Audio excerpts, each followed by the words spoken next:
Hello everyone and welcome to my video. Hello everyone. So today I wanted to talk about what is your love story? And I have that in quotations because what I'm really talking about is our negative relationship patterns and how sometimes they take the form of stories that we tell ourselves or that we have internalized in our interactions with others. And becoming aware of those stories is an important step to becoming liberated from them. So, I'm going to kind of talk through my thoughts on this, and at the end of this video, or maybe a bit throughout, I have a special Valentine's Day offer for anyone who would like further intuitive insight and energy healing to resolve this issue for yourself. So, our negative love stories. What is it that I mean by this? There's a few different things. It's a little more than just our relationship patterns. Thank you, darling. You're welcome. Scott brought coffee. I'm just going to set that down. Okay, so as I was saying, what is your love story? Frequently, this is so much more than just a relationship pattern, though it is that as well. It's sometimes we engage in this with one specific person, or we engage in this repetitively with different people. And what it is our relationships, our romantic relationships, kind of fulfill this story arc that we live through or that we see ourselves in the context of, where our story with our romantic partner kind of goes a certain way every time with each person, or again and again with the same person, where we play a role and we have our romantic lead. And there are a lot of different love stories out there, and they can really limit us because it's this romanticized idea. Even when it's about a negative pattern, it's romanticized that this is our core belief about how love is supposed to be, our core beliefs about our expectations and beliefs of who we are in a relationship and what we expect and what we believe of our partners in these relationships. So there's that aspect. It really reflects all the internalized messages we took in from the adults around us growing up about relationships and love, and any internalized ideas we got from other places like media or stories we attach to our own romantic conceptions. And sometimes one of the issues is that we are living in this story and we're playing roles instead of actually being present and noticing the other person as a complete human being, good and bad, for who they are. And not only does this allow us to ignore or justify very negative behaviors, but we miss out on the richness of who the other person is, even if it is a good and desirable partner.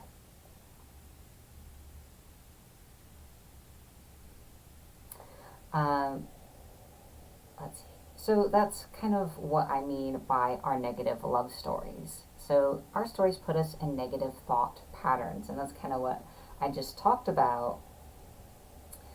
I'm going to try to pick an example. Like one popular love story is being the rescuer, regardless of gender of either party.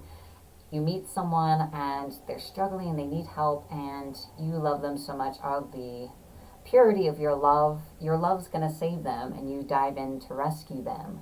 And what ends up happening is that you end up being dragged in under as well, and it becomes this huge struggle trying to rescue them and love them enough. And it seems no matter how much you do so, it's not enough, where they end up leaving, as an example story. And you repeat this with each new troubled person you come across, and you're not really engaging with the person and their issues and the complexity of their being. You're engaging with a damsel in distress. You're playing the role of a knight. And if you don't, there are other figures you can identify those roles with. That's just one way of looking at it.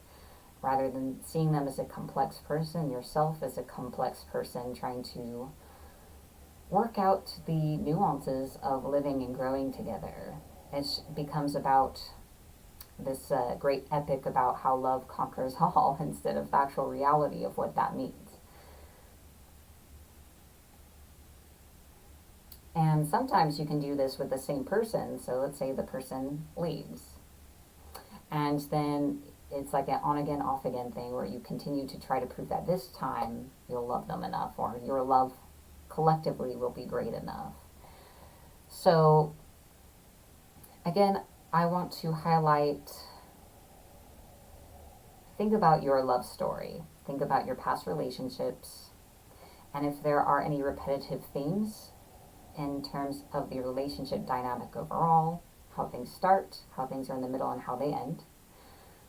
About yourself, who you are, the person you are in these relationships, your role, and what you believe your responsibilities are, what's expected of you in these relationships. And then think about the other person, what is expected of the other person, what their role is. For each of you, these answers are going to be very different. And this is just reflection to identify any patterns. Now, extra challenging, I want you to reflect on your childhood and adolescence as a teenager and think about your parents or the adults that were around you and the love stories that you observed, either directly from those around you, from media, stories you really loved, or TV shows, etc., or books you read as a child, and your first relationships, even if you weren't in a relationship, like your first love stories, like when you had a crush and how that kind of went, and reflect on these things. Now, the next point is that when we are living in our love stories, we can attract partners who are not right for us. And the reason is not only are you not connecting with the other person, seeing them in the complexity of who they are, but more in the role. You know, a lot of people feel like there's a hole inside themselves or in their lives that love or relationship is supposed to fill. So you're not engaging with the actual person, you're filling a hole. You're trying to make them fit into this space, which of course they can't actually do, but sometimes we fool ourselves for a while. And the thing is that you put yourself in a similar position where frequently the other person isn't really connecting with you either. And you put yourself forth as the role that you wish to play in your love story rather than just you, whatever that means. So you attract people who are ready to play along. You attract people who are attracted to the role you're trying to fulfill. You attract people who are the other half of the scenario in whatever form that takes. When you can learn to let go of this pattern and this story that you put yourself in or that you believe in, you attract a different type of person altogether. One who is fully emotionally available, who can see you as a separate individual being, and who has an inkling of who they themselves are.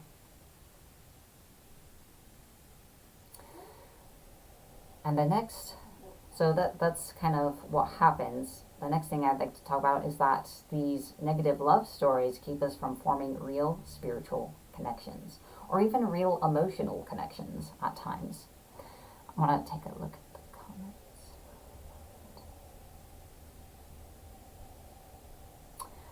Anthony says, had so many relationships but never felt real love and affection when growing up.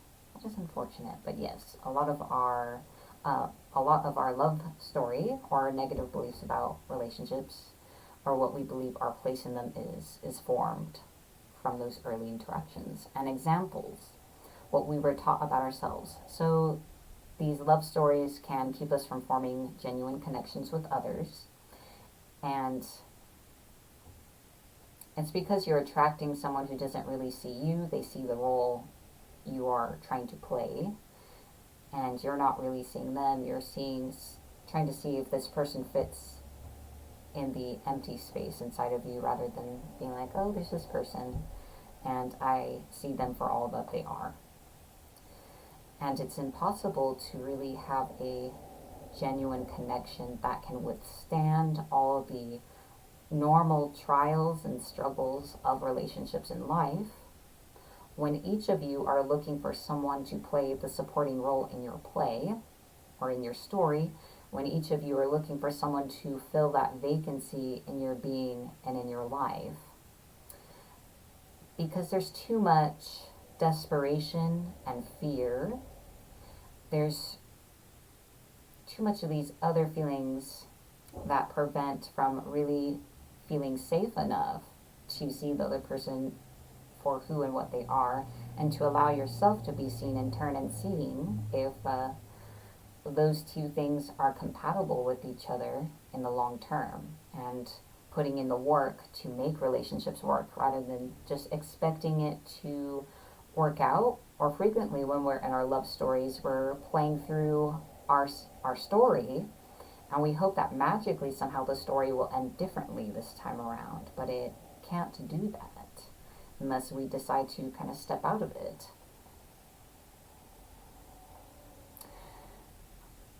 And let's see, the next thing, or the last point I wanted to make real quick about the love stories that we put ourselves in, is that we can repel potential happiness and prosperity. Because ultimately, these stories we live in are patterns. We repeat something and again, hoping for a different result or to solve the original problem. Like in the rescuer example I gave earlier, an example might be this pattern came from trying to rescue one's parent or be good enough for them, and we repeat this love story with our partners, thinking that if we can successfully rescue our partner, then we will finally have loved enough, and somehow it absolves in our mind that, mother never stopped being an alcoholic, for an example, because we've internalized all that blame. So this is a closed loop that we're living in, and we're not really open to genuine love, and we are holistic beings. So if we're closed to one thing, we close ourselves off to everything in a sense. So living in this pattern again and again, it's very rigid, and there's not space for change to take place. There's not space for real happiness or prosperity to come into your life. Because also in this story is this sense of what's comfortable and familiar for us, and the idea of control. That may sound strange, because we probably feel very out of control, but because this is what is familiar and what we keep choosing for ourselves, it is a way of feeling like we know what to expect out of life, even if it's something extremely negative. When we open ourselves up to an open, vulnerable connection with another person and trying to build a new relationship, it can be very frightening, because we don't know what's going to happen. We don't know if our efforts are going to be disappointed, if after all this effort and investment the other person decides to leave us, or it just doesn't work out. So it can be easier to trick ourselves into thinking that our love story is going to have a different ending if we just engage in it with another person again. So that is kind of the gist of what I wanted to describe. I'm going to take a look at the comments real quick, make sure I'm not missing anybody.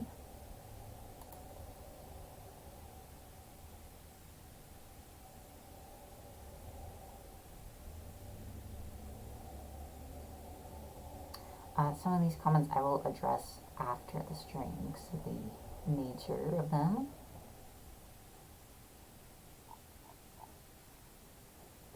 Alright, so to continue, this can be very limiting. Now, I would like to make a special offer today. Normally, I offer reading and healing packages for about $200 for a longer slot. For Valentine's Day, this is a great opportunity to clear our blocks and patterns so that we can be open to love and to live in the present as our full selves.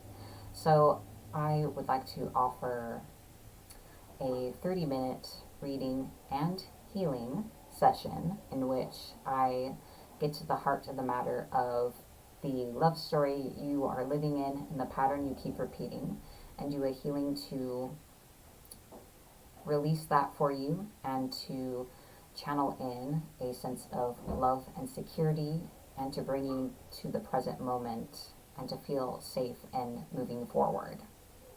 And this will be for the rate of my regular clairvoyant 30-minute reading, so $80. If you book through Facebook and PayPal with me, I'll take an additional $20 off, so that'll be $60. So if you would like to book that, visit my website, lysandraclairvoyant.com, and book it as a 30-minute clairvoyant reading and put in the memo that this is for the love block reading and healing. Otherwise, you can message me directly through Facebook, and if you pay through PayPal, you'll save $20. So that's my offer, and it is for today only. You don't have to have your reading today, but it must be booked today. So that's my offer because we're coming up to Valentine's Day, and love is more on everyone's mind because of all the emphasis on this holiday. So I felt like this is a good time to address the topic, and it's something that's been on my mind as well with everyone that I know. Oh, just looking at the comments real quick. Hello everyone who's joined us. So yes, that is my offer for today, to help address these things. But I hope that kind of talking about this has inspired you to think a bit about your own life and your connections with others, and what your love story, what your relationship pattern that you are reliving is.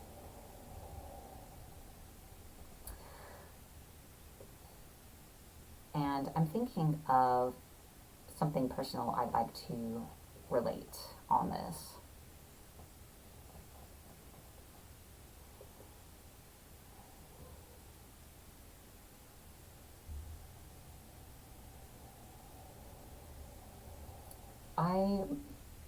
I'll admit I'm definitely one of those people. My love story that I had lived through most of my life was being the rescuer, which is why it's such a ready example for me. And I have engaged with a few relationships of varying kinds where my role was to be kind of like this rescuer, but even more so like one who is inherently bad or evil and trying to help someone that they truly loved by doing everything for them. And of course that never worked out. And it's a pattern that I had to break out of in a love story. I had to stop acting out, and I was attracting people who are very needy and who saw themselves as the good guy and who frequently did not see how they were responsible for many of the situations in our lives or in our interactions together. And so that was very difficult. And of course, those behaviors in them encouraged my self-perception in this role. So that was my love story, and is incredibly destructive to my life in so many ways. So it wasn't easy working my way out of it. I had to come to a lot of realizations on my own, and I still am, even though I am blessed to be in a healthy relationship where it really is two individuals seeing each other and engaging with each other and continuing to grow as people.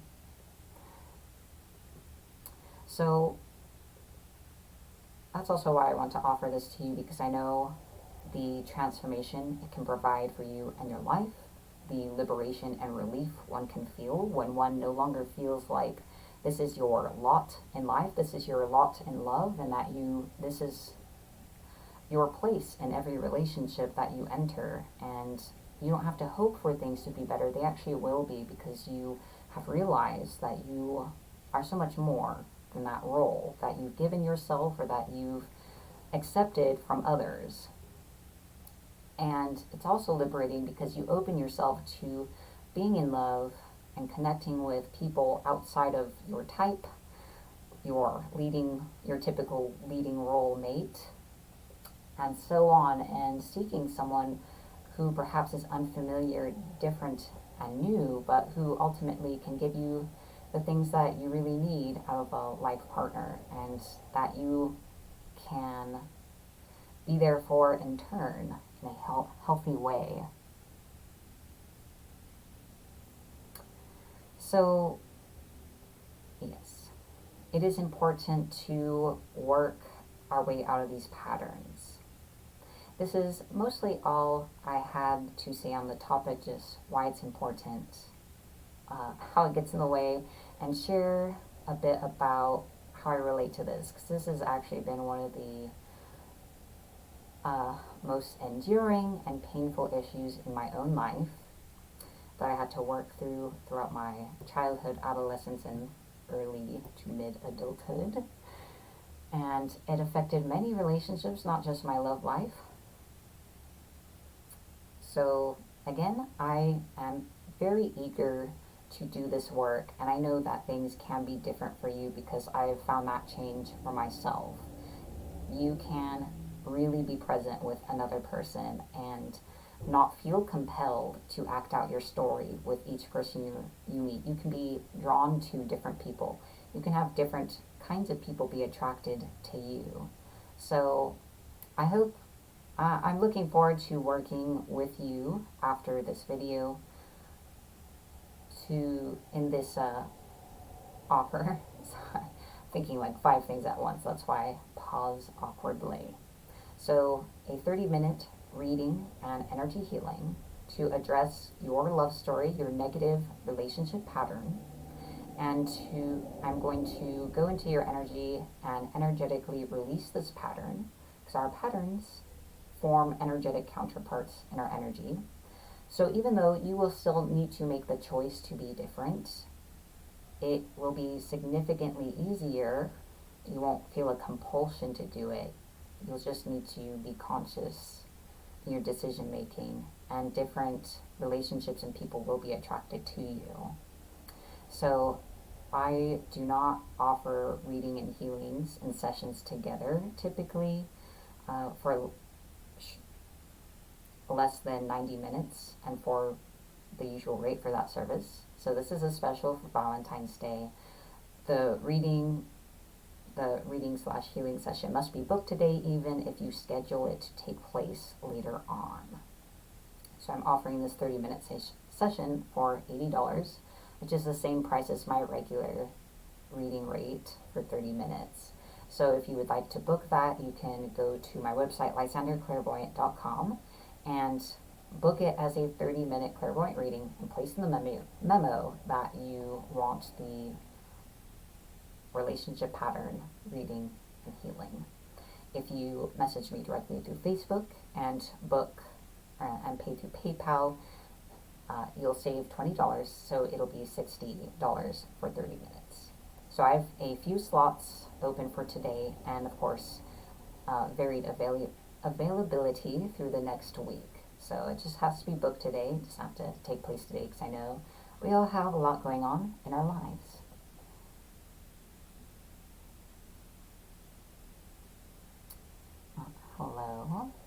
Hello, everyone. All right, so that is what I had to share. Obviously, if anyone is watching this on the replay, if you ask questions or so on, I will still be looking back through the comments later on and answering questions. So thank you everyone for joining me today. and I am looking forward to working together. I can provide that insight and transformation for you to be able to love freely and in a new way and to break free of your pattern. It may seem incredible that that can be overcome in 30 minutes, but it is true. I have not only made this transformation for myself, but for many others that I have worked with and with close people that I know as well. So I would love to work with you on this. Thank you again for joining me, and have a wonderful day.